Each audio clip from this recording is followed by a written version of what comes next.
E aí, gente, tudo bem com vocês? Eu sou o Vinícius, para quem não me conhece, eu sou pós-graduando em Teologia Reformada e nós começamos aqui na nossa cidade um grupo de estudos bíblicos chamado Alternativa Reformada.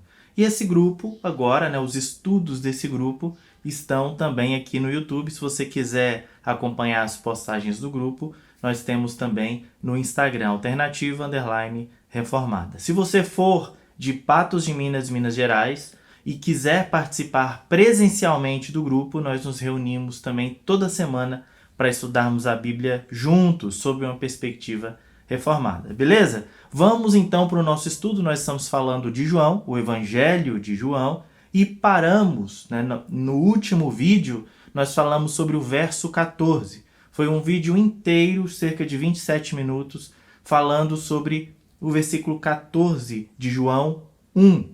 Nós estamos fazendo a exposição, a explicação de todos os versículos, às vezes de cada frase do Evangelho de João. E agora nós vamos andar um pouco mais. Nós iremos falar hoje dos versos 15 até o 18.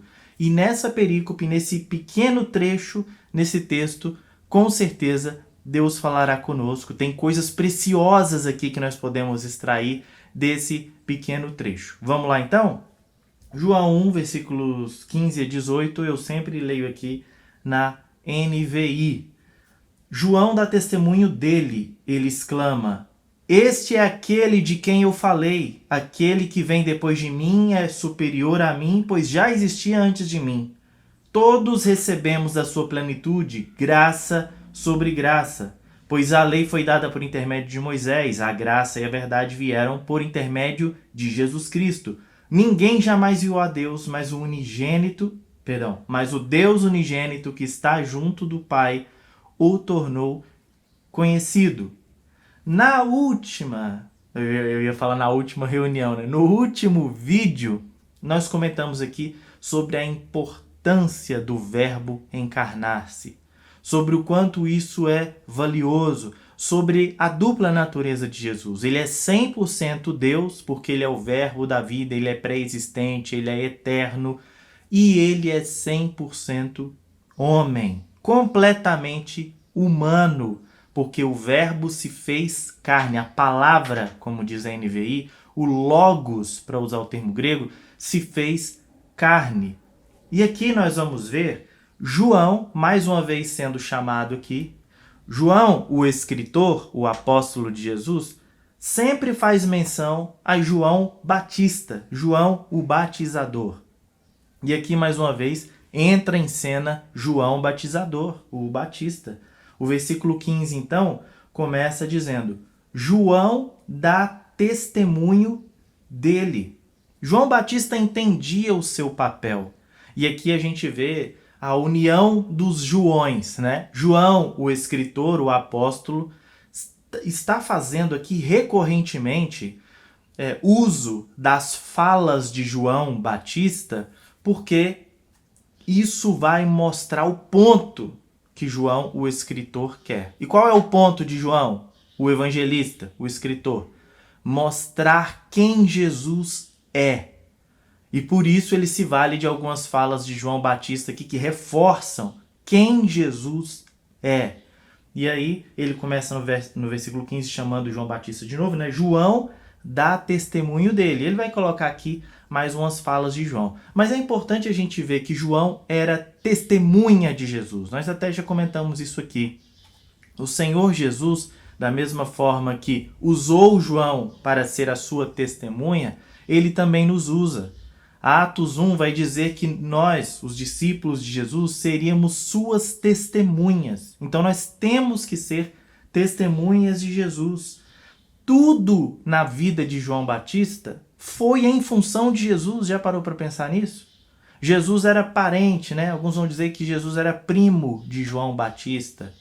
Tudo na vida de João Batista foi para enaltecer, para elogiar, para amplificar a glória, a autoridade de Jesus Cristo. É uma vida inteira à sombra de outra pessoa. João Batista era uma seta constante apontando para Jesus. Ele vivia para isso. Esse era o seu objetivo. Para isso ele veio ao mundo, para apontar para alguém que era superior a ele. E nós fomos chamados para viver assim, da mesma forma. E o texto vai dizer, ele exclama. Então João começou a dar testemunho de Jesus e ele exclamou. Algumas versões vão trazer. E ele clamou. E o sentido aqui é, ele deu um brado, ele gritou. João Batista estava ali, fazendo o que ele fazia, à beira do Jordão, batizando as pessoas, convidando ao arrependimento. Quando ele vê Jesus se aproximando, ele não aguentou. Ele não suportou, ele deu um grito no meio do povo. Todo mundo ali ouviu. João estava gritando. Ele estava publicizando uma informação. Ele estava deixando claro, notório, que aquele que estava vindo era muito especial. Que tinha uma pessoa ali no meio dos outros que era muito diferente e que merecia muita atenção. João, então, grita, ele chama a atenção. E ele grita o quê? Ele grita assim, esse é aquele de quem eu falei. Aquele que vem depois de mim é superior a mim, porque já existia antes de mim. Ele grita essa frase. Esse é o testemunho público de João Batista. E percebam que de fato é muito público. Ele está gritando essa informação para todo mundo ver. E nós também somos testemunhas de Jesus e nós precisamos, atenção, nós precisamos de muita sabedoria. Por quê? Nós não temos que ser pessoas inconvenientes, que ficam jogando versículo toda hora na cara das pessoas. Que ficam o tempo todo falando de Deus e Jesus, assim, cansando as pessoas, sabe? Aquelas pessoas cansativas. Nós não podemos ser assim. Esse é um ponto. Mas, aí entra um outro aspecto, né? O nosso testemunho, ele precisa ser público. Quem está perto da gente tem que saber qual é a nossa fé. Nós nos orientamos pelo quê? Nós nos orientamos pelos astros? Nós nos orientamos pelas opiniões, pelas profecias? Nós nos orientamos pelo quê? Qual é o norte da nossa vida? O que a gente faz? No que a gente crê? Isso precisa ser público, isso precisa ser notório. João bradou aqui uma informação que ele entendia ser muito importante. E qual é o nosso grito? O que a gente tem gritado para as pessoas? Não estou dizendo para a gente ir lá para o centro da cidade, para uma praça, e começar a gritar loucamente a respeito de Jesus. Até porque as pessoas não veriam isso com bons olhos. Mas algo na nossa vida precisa gritar. Alguma coisa em nós precisa estar gritando para quem está ao nosso redor. E aí entra muita coisa, entra o nosso testemunho, entra a nossa ação, a forma como nós falamos com as pessoas, a forma como nós trabalhamos, a forma como nós tratamos alguém que está fragilizado, fragilizada. O nosso testemunho precisa gritar. E às vezes nós precisamos realmente vocalizar. A pessoa deu aquela abertura, deu aquela liberdade. Nós precisamos aproveitar as oportunidades, como diz a palavra de Deus. E falar de Jesus. Falar que existe uma solução. Falar que existe um Deus que pode ajudar a pessoa nos seus dilemas, nas suas dificuldades. E mostrar que muitos dos nossos problemas, para não dizer que todos, são frutos do pecado. E Jesus é a solução para o pecado. Nós precisamos testemunhar com a nossa conduta, com o nosso exemplo, com o nosso santo procedimento e também com as nossas palavras, por que não? Mas, não sei se você percebeu aqui, João, o escritor, coloca assim, a fala de João Batista. Este é aquele de quem eu falei. João Batista, então, olha para Jesus e olha para a multidão e aponta, fala, ó, esse aí é aquele de quem eu falei. Aí você volta no Evangelho de João para ver onde foi que João Batista falou alguma coisa. E não tem, ele não falou nada antes. Sobre isso, não. Então, a gente vê que, na verdade, as coisas aqui estão um pouco fora de ordem. João, o escritor, está antecipando uma fala de João Batista, que só vai acontecer depois, aqui no capítulo 1. Se você ler dos versos 24 em diante, diz assim: Alguns fariseus que tinham sido enviados interrogaram-no. Então por que você batiza se não é o Cristo, nem Elias, nem o profeta? Respondeu João: Eu batizo com água, mas entre vocês está alguém que vocês não conhecem. Este é aquele que vem depois de mim, cujas correias das sandálias não sou digno de desamarrar. Tudo isso aconteceu em Betânia, do outro lado do Jordão, onde João estava batizando. Então, de 24 a 28, os versículos 24 a 28 do capítulo 1, é lá que tem essa fala de João. Mas João o escritor, está antecipando aqui propositalmente essa fala de João Batista, porque ele quer mostrar esse ponto aqui. Ele quer destacar essa fala de João para esse momento. Além de os outros evangelhos sinóticos, né, trazerem também menções ao batismo de Jesus, a quando Jesus vai até João Batista e João Batista se sente indigno de batizar Jesus. Então aqui, João, o escritor, João, o evangelista, na cabeça dele, ele entende que os seus leitores já leram os evangelistas sinóticos, Mateus, Marcos e Lucas. Ele entende que os seus leitores já conhecem essas histórias. É por isso que em alguns momentos aqui João cita coisas de forma mais direta, porque ele foi o último escritor dos evangelistas, ele foi o último. Então ele entende que as pessoas já conhecem as histórias contadas pelos outros evangelistas. Então em algumas situações ele só cita direto alguma coisa pensando que as pessoas já conhecem essa história. As pessoas já sabem que Jesus havia ido até João para ser batizado por ele. Então, já vou colocar essa fala de João Batista aqui porque todo mundo vai entender, né? Então, esse é o pensamento aqui. Voltando à frase de João Batista: Aquele que vem depois de mim é superior a mim, porque já existia antes de mim. Em muitos lugares, em muitas sociedades, a velhice, a pessoa ser mais velha, é tido como algo honroso, como algo bom, valoroso, digno de alguma honra, de algum privilégio. Por exemplo, se nós pegarmos a cultura clássica chinesa, toda casa, toda família devia obediência à pessoa mais velha que morava ali. Da mesma forma, a literatura chinesa, ela nunca denunciava a velhice como sendo uma desgraça, um flagelo. Deus me livre de ficar velho, velho é ruim demais, não. Na cultura clássica chinesa, a velhice era entendida como uma virtude, né? Você conseguiu ser velho, você viveu para ser velho e você tem sabedoria, experiência que a vida lhe deu. Então isso é uma coisa boa. Para os gregos, os velhos também eram tidos, os mais experientes, em alta estima. Apesar de que eles não louvavam a velhice. Os gregos gostavam mesmo da vitalidade.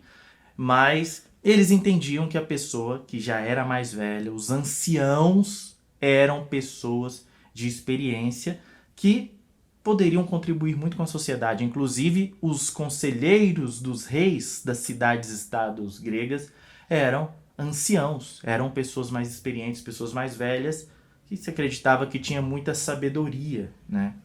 Os hebreus, tendo uma sociedade patriarcal, valorizava muito a sabedoria dos mais velhos. Os provérbios, as experiências adquiridas pela velhice. E a nossa própria sociedade nos mostra também um reconhecimento, assim, uma valorização da pessoa mais velha, né? O mais velho se senta mais à frente, o mais velho é atendido primeiro. O mais velho, inclusive, a idade, né, ser mais velho, é critério de desempate em concursos, em provas.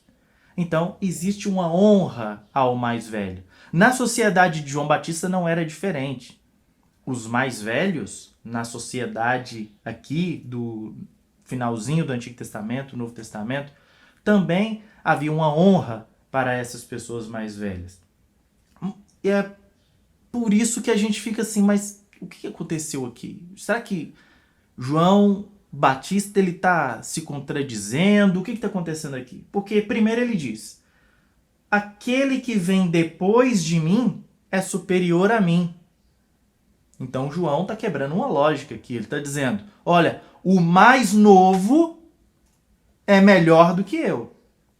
Tem um aqui que é mais novo do que eu, quer dizer, ele veio depois de mim. E de fato, Jesus nasceu depois de João Batista. Então ele estava falando de algo concreto. O que vem depois de mim é mais importante que eu. Então ele está colocando aqui uma superioridade de alguém que é mais novo que ele. O que já quebra um pouco dessa lógica. E logo depois ele explica, porque já existia antes de mim. João ficou doido? O que está acontecendo aqui? Ele está se contradizendo? Que paradoxo é esse? Primeiro ele fala que o que veio depois dele, agora ele diz que é antes dele. É porque claramente João Batista obteve uma revelação aqui de que, fisicamente, se fosse possível a gente investigar aí nos cartórios da época, tá lá, certidão de nascimento de Jesus, depois de João. Jesus era mais novo que João, e nesse aspecto de Jesus encarnado, ele veio depois de João. Mas se nós buscarmos os registros da eternidade, Jesus é muito, infinitamente anterior a João. E João até já passou, já morreu, e Jesus permanece. João, sabendo disso, então ele diz, aquele que nasceu depois de mim é superior a mim, porque ele já existia antes de mim. Ele é Deus. Existe um aspecto da existência dele encarnada que aconteceu depois de mim. Mas ele já é Deus antes de mim. Essa é a grande frase, essa é a grande revelação de João Batista aqui. E aí ele diz, versículo 16, todos recebemos da sua plenitude graça sobre graça. João, o escritor, está colocando aqui, todos recebem da sua plenitude, de Jesus. Ele está incluindo todo mundo, ele está abrangendo. Nós podemos receber da plenitude de Jesus. Graça sobre graça. Agora atenção, todos recebemos. É algo passivo. Nós recebemos graça sobre graça. Nós não conquistamos graça sobre graça. Senão não seria graça. Nós recebemos de Deus essa graça. Não é pelo meu esforço. Não foi porque eu fui bom demais. Não foi pelos meus méritos. Não foi porque eu consegui obedecer a todos os mandamentos. Não foi porque eu obedeci, eu consegui, pelo meu mérito, conquistar a entrada no céu, obedecendo todos os 613 mandamentos da lei. Não foi por causa disso. Eu recebi, Deus me entregou. Não é na minha força, não é porque eu sou bom, não é a minha santidade, não é porque eu sou super espiritual. Não é por isso que Deus nos agracia. Ele nos agracia porque é de graça, porque é cheio de amor. Nós até falamos isso no estudo passado. Isso nos foi entregue. E existe uma plenitude, existe um depósito de graça e de verdade, um depósito de graça, amor no céu. E eu posso me valer, eu posso usar, eu posso pedir a Deus graça. E Ele derrama sobre mim graça sobre graça.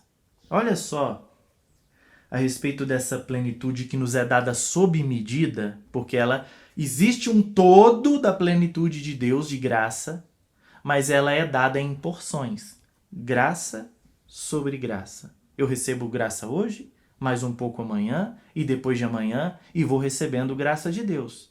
À medida que eu vou precisando, Deus vai derramando porções de graça na minha vida. Lamentações 3, 22 e 23 nos lembra do que disse o Jeremias. Ele diz assim: graças ao grande amor do Senhor é que não somos consumidos, pois as suas misericórdias são inesgotáveis. Tá vendo? Existe uma totalidade das misericórdias de Deus que nunca se acabam. Elas são inesgotáveis. Só que, aparentemente, Deus não derrama a misericórdia dele toda de uma vez, a graça dele toda de uma vez, assim, pá! Joga tudo em cima da gente. Não. Ele vai dando porções. Olha o versículo 23 de Jeremias 3. Renovam-se cada manhã. Grande é a sua fidelidade. Essa graça, essa misericórdia de Deus, ela é dada, ela é renovada na nossa vida todas as manhãs. É como se nós assinássemos, né? Quando você assina um pacote de TV a cabo, de dados móveis para o seu celular, e existe misericórdia, existe graça tão abundante que você nunca consegue esgotar com o seu crédito. E todas as manhãs, aquele crédito é renovado para você. Isso é a misericórdia, a graça de Deus. É como se fosse o mar. Vamos pensar na ilustração do mar, cujas águas são infindáveis. Imagina a quantidade de água do mar. E aí você olha da praia e vê uma onda se formando. Ela começa a crescer e quando ela está grande, ela quebra e chega para você ali espumando. E aí você olha e pensa, ixa, acabou, não tem mais onda. Mas logo no horizonte começa a se formar uma onda após a outra. Ela cresce, quebra e cai, e logo depois se forma uma outra onda feita pela mesma água infindável do mar. É como Deus derrama sobre nós a sua misericórdia. As suas águas de amor são infindáveis. E aí vem uma onda que derrama sobre nós o seu amor, e aí logo depois vem outra, e vem outra, e vem outra. É assim que funciona. Às vezes, você e eu, nós cometemos um erro. E aí a gente pensa, nossa, será que existe ainda perdão e misericórdia para mim? E uma onda de amor vem se formando no mar de Deus. Ela quebra e derrama sobre a sua vida e te banha. Talvez num dia você esteja bem, tá tudo bem, tá acontecendo tudo beleza. Deus me abençoou muito nesse dia. Será que Deus tem bênção para me dar amanhã? Ele já me abençoou demais hoje. Tem, porque a graça dele não tem fim. Ela vem, derrama sobre você e logo começa a se formar mais graça e mais graça. Talvez a situação de quem está me assistindo agora seja uma situação difícil, uma situação até de luto, de tristeza, da perda de alguém, de uma situação que você considera muito complicada, uma enfermidade, não sei. Mas eu posso te dizer que por mais difícil que esteja a sua situação, uma onda de graça e de amor está se formando e vindo na sua direção. Porque as misericórdias de Deus são infindáveis. Ele é aquele que derrama sobre nós graça sobre graça. Do mesmo jeito que a cada dia cabe o seu próprio mal, como disse o próprio Jesus em Mateus 6, da mesma forma, só que superabundando, muito maior, vem as porções de graça, de amor para cada dia da nossa existência. É graça sobre graça, é uma graça atrás da outra. O versículo 17. Pois a lei foi dada por intermédio de Moisés, a graça e a verdade vieram por intermédio de Jesus Cristo. Se esse versículo aqui tivesse sido escrito na perspectiva da lei, da antiga aliança, provavelmente ele seria: da nossa plenitude temos produzido obras sobre obras e temos cumprido obrigações sobre obrigações. O versículo diz: graça e verdade vieram por intermédio de Jesus Cristo. O versículo anterior vai falar que o Senhor derrama sobre nós, todos recebemos da sua plenitude graça sobre graça. Mas a antiga aliança partia do pacto de obras, o que a teologia aliancista vai chamar de pacto de obras. Quer dizer, você faz para então receber alguma coisa. Você obedece aqui para Deus te dar dali. Você faz isso e Deus faz aquilo. É um pacto baseado em obras. Esse pacto que foi colocado lá para os primeiros homens. Ó, vocês não comam daquela fruta que eu proibi e aí vocês viverão. Se vocês me obedecerem, vocês terão vida. Se vocês me desobedecerem, vocês terão morte. É uma recompensa com base nas obras da pessoa. O Antigo Testamento é a sintetização, né, desse pacto de obras. A antiga aliança com base em obras.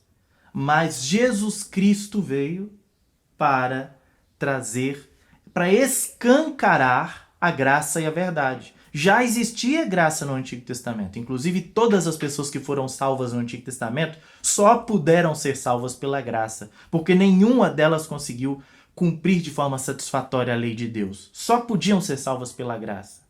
Mas Jesus veio para escancarar isso, para deixar isso claro, óbvio, para todo mundo. Graça e verdade vieram por intermédio de Jesus Cristo. É a graça que tem poder para nos ajudar a mudar. A lei, como nós já falamos em outros vídeos passados, a lei não tem em si mesma o poder de nos fazer mudar, o poder para nos redimir. A lei, a ordem de Deus, apesar de ser perfeita, a lei de Deus é perfeita, reflete a vontade e o caráter perfeito de Deus. Mas a lei de Deus não tem em si mesma o poder de nos fazer mudar. A graça nos ajuda nisso. Paulo escreve a Tito no capítulo 2, versos 11 e 12. Porque a graça de Deus se manifestou salvadora a todos os homens. A graça de Deus se manifestou entre nós. 12. Ela nos ensina a renunciar à impiedade e às paixões mundanas e a viver de maneira sensata, justa e piedosa nessa era presente. Observe que a graça de Deus nos ensina a renunciar às impiedades. A lei não nos ensina isso. A lei não nos ajuda muito nisso. A graça que foi aberta, explicitada por Jesus, ela sim pode nos ajudar.